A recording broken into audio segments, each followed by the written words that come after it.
Do you believe there are evil acts in the world around us? History proves that there has been since the beginning of time. Current and past atrocities have occurred throughout the entire world, from Julius Caesar to Heinrich Himmler, all the way from Hideki Tojo to William Calley. In some way, shape, or form, all of these men have committed crimes such as rape, murder, torture, and genocide. Greed, power, money, racial, and religious biases have led to some of the most vicious crimes and acts known to mankind.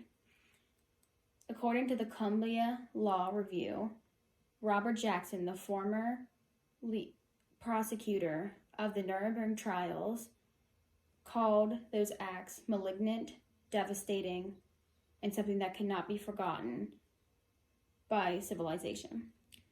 I have learned about war crimes and mass atrocities in my world politics class and throughout extensive research. Today, I want to speak to you on the history of atrocities, examples of modern evil, and its lasting impact that it has had on society. We've all heard of the many atrocities throughout history. We've heard of Julius Caesar and the tragedies of the Roman Empire. Under Caesar's rule, mass enslavement and brutal warfare was common, slaughtering those who he saw fit. Senate turned on him due to the illegal warfare, and he was murdered by the hands of the Roman Republic. Later on, a man far worse than Julius Caesar came to power. Heinrich Himmler was the former leader of the SS and Gestapos and was labeled as the architect of terror. He was labeled as the architect of terror because he played a huge role in constructing the slave labor camps. Slave labor, starvation, and unethical experiments are some of the atrocities that occurred during the Holocaust under the Nazi Party rule. There is evil that loomed all over all corners of the world. Hideki Tojo, the former chief of the Kuomintang army in Japan, oppressed the Chinese people and underwent multiple genocides. During World War II, him and other generals during Japan were indicted on multiple counts of mistreatment and more. In domestic borders, a man by the name of William Calley massacred more than 100 victims of Vietnam citizens during the My Lai massacre.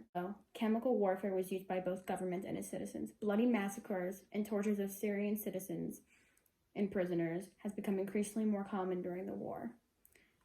More importantly, the destabilization of Syria and the Middle East has led to the rise of extremist groups like the Islamic State, ISIS.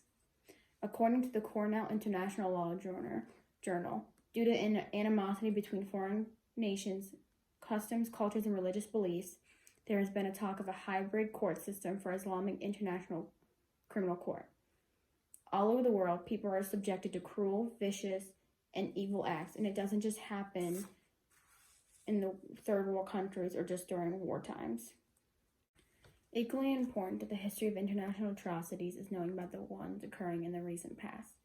People tend to think war crimes are times of the past. On contrary to popular belief, civil unrest has increased in recent years, especially among countries like the Congo and Syria. Remember the ethnic cleansing in Syria in 2015 by ISIS? Or perhaps you remember the Rwandan and Cambodian genocides. Since 2011, Syria has been fighting a civil war. During the siege of Aleppo, chemical warfare was used by both governments and its citizens. Bloody massacres and tortures of Syrian citizens and prisoners has become increasingly more common during the war. More importantly, the destabilization of Syria and the Middle East has led to the rise of extremist groups like the Islamic State, ISIS. According to the Cornell International Law Journal, due to animosity between foreign nations, customs, cultures, and religious beliefs, there has been a talk of a hybrid court system for Islamic International Criminal Court.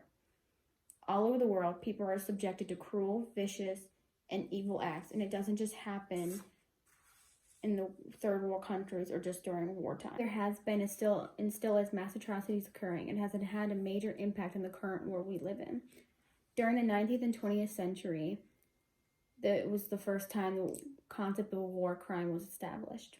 Individuals such as Heinrich Himmler and Hideki Tojo were being held accountable for their actions by the United Nations War Crimes Commissions.